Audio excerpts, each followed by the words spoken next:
5, 4, 3, 2, 1. The Sixth Amendment of the Constitution guarantees the right to an impartial jury. These juries are made up of common citizens, which allows them to be exposed to the laws that govern them. These laws are written by elected officials, and as Madison said in Federalist 51, men are not angels.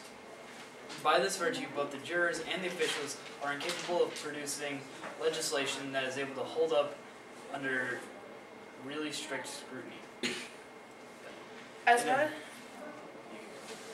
Madison alluded, men are not angels, but when there is foul play, such as the courts trying to tell the jury what to decide, they seek out to correct it.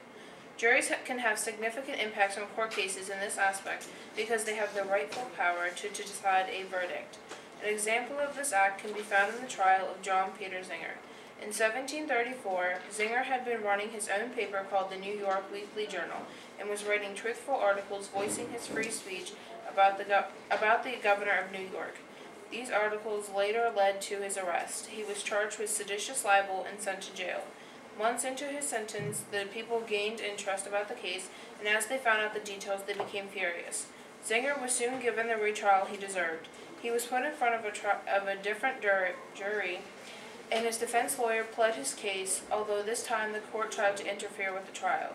The court essentially told the jury that they were not looking to see if he was guilty or not, but whether he wrote the article. This outraged the jury because the government tried to force down a punishment to a man that was completely innocent, as it was obvious that Zenger had written the articles. The trial continued on, and Zenger's lawyer argued that Zenger was innocent because he wrote in the newspaper that was true, therefore he could be considered liable. When the jury went to make a decision, they looked strictly at the facts and ignored the request of the court. The jury came back after the decision and found the defendant not guilty. The Sixth Amendment gives the right to a fair trial, and therefore it gave the jurors a chance to do what is right.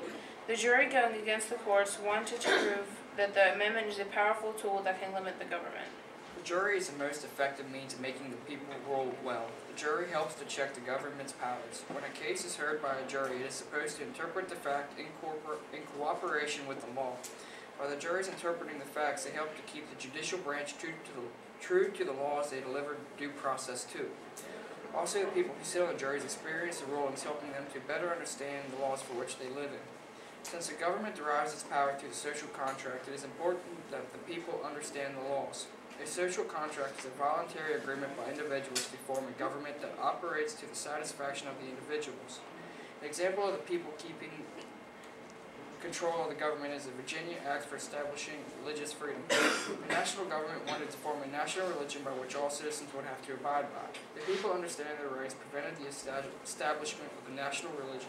If people understand the laws, they can help the nation rule better. They can learn through sitting on the juries.